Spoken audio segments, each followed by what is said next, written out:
Perkenalkan, nama saya Tiwi Ayu Lestari dengan NIM P272350240067. Saya dari kelas 3B. Saya di sini akan menjelaskan materi mikrobiologi yang meliputi pewarnaan bakteri, ALT, dan AKK. Yang pertama, saya akan menjelaskan yaitu pewarnaan bakteri. Nah, apa sih pewarnaan bakteri itu? Pewarnaan bakteri adalah teknik memberikan zat warna pada sel bakteri agar struktur sel terlihat jelas di bawah mikroskop. Untuk tujuan utamanya, yaitu yang pertama, meningkatkan kontras sel terhadap latar belakang, yang kedua, menunjukkan morfologi, struktur, dan distribusi kimia sel, yang ketiga, membedakan jenis bakteri tertentu. Selanjutnya, ada sifat zat warna. Sifat zat warna dibagi menjadi 3. Yang pertama, zat warna basa atau kation. Zat warna basa, contohnya yaitu kristal violet, metilen biru, dan safranin. Zat warna basa lebih sering digunakan karena sel bakteri bermuatan negatif. Yang kedua, zat warna asam atau anionik. Zat warna asam jarang menempel pada sel bakteri karena sama-sama bermuatan negatif. Biasanya digunakan untuk pewarnaan negatif yang mempunyai latar belakang yang berwarna bakteri transparan. Contohnya eosin, merah Kongo, dan fuksinasid. Yang ketiga, zat warna netral. Zat warna netral adalah campuran dari zat warna asam dan basa. Zat warna ini dapat mewarnai sel darah atau jaringan, lebih jarang untuk bakteri. Untuk jenis pewarnaan itu dibagi menjadi 3. Yang pertama ada pewarnaan morfologi yang meliputi pewarnaan sederhana menggunakan satu pewarna, contohnya metilen biru dan safranin. Pewarnaan ini hanya menunjukkan bentuk dan ukurannya. Terus ada pewarnaan negatif, pewarnaan latar belakang bakteri tampak transparan, contohnya nigrosin dan tinta Cina. Pewarnaan ini cocok untuk bakteri sulit diwarnai, misalnya Spirochaeta. Terus yang kedua ada pewarnaan diferensial. Pewarnaan ini menggunakan lebih dari satu zat warna untuk membedakan jenis bakteri, meliputi pewarnaan gram dan pewarnaan tahan asam, contohnya BTA, Ziel, Nielsen, Mycobacterium. Terus yang ketiga ada pewarnaan gram.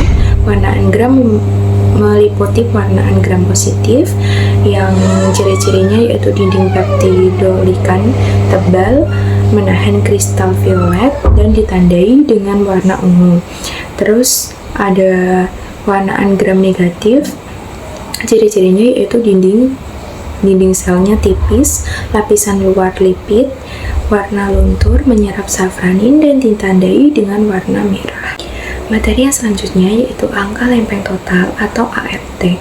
Angka lempeng total adalah jumlah keseluruhan koloni bakteri hidup atau viabel mikroorganisme yang dapat tumbuh pada medium padat umum dengan kondisi tertentu.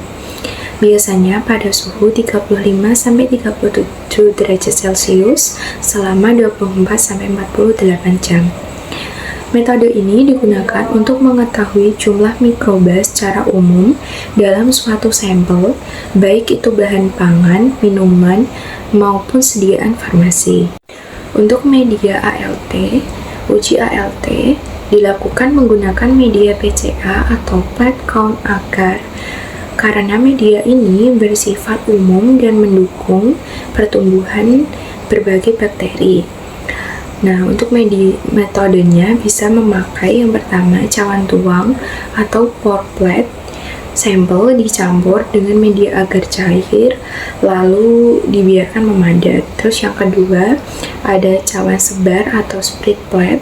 Sampel diteteskan di permukaan agar padat, lalu diratakan.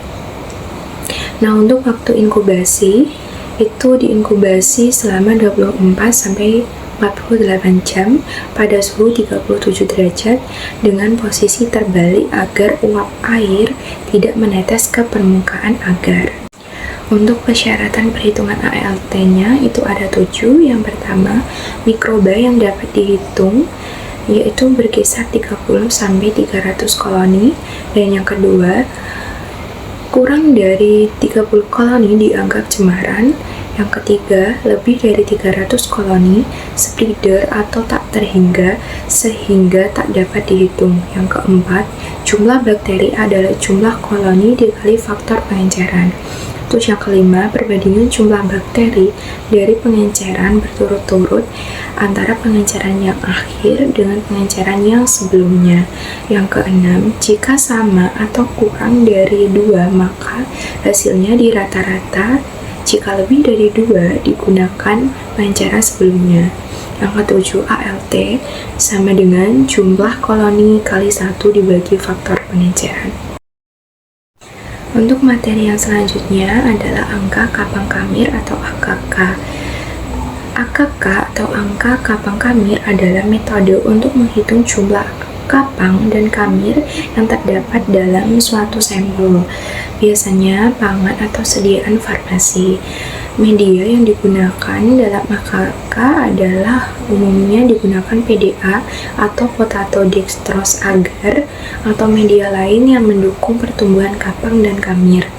Untuk metodenya, yaitu pada AKK, metode yang digunakan sama seperti dengan ALT, bisa dilakukan dengan cawan tuang atau pour plate, bisa juga dengan cawan sebar atau sprinkler. Untuk waktu inkubasinya dilakukan pada suhu kamar kurang lebih 25-28 derajat Celcius selama 3-5 hari atau lebih, karena pertumbuhan kapang dan kamir lebih lambat dibandingkan bakteri. Untuk persyaratan perhitungan AKK, yang pertama itu ada kapang kamir yang dapat dihitung sekitar 15-150 koloni, dan yang kedua, kurang dari 15 koloni dianggap cemaran. Dan yang ketiga, lebih dari 150 koloni, spreader atau tidak terhingga sehingga tak dapat dihitung. Yang keempat, jumlah kapang kamir adalah jumlah koloni dikali faktor pengenceran. Yang kelima, perbandingan jumlah kapang kamir dari pengenceran berturut-turut antara pengenceran yang akhir dengan pengenceran yang sebelumnya. Terus yang keenam, jika sama atau kurang dari 2, maka hasilnya di rata-rata. Jika lebih dari 2, digunakan pengenceran sebelumnya. Yang ketujuh, AKK sama dengan jumlah koloni dikali 1 dibagi faktor pengenceran. Sekian presentasi dari saya. Bila ada salah dan kurangnya, saya mohon maaf. Wassalamualaikum warahmatullahi wabarakatuh.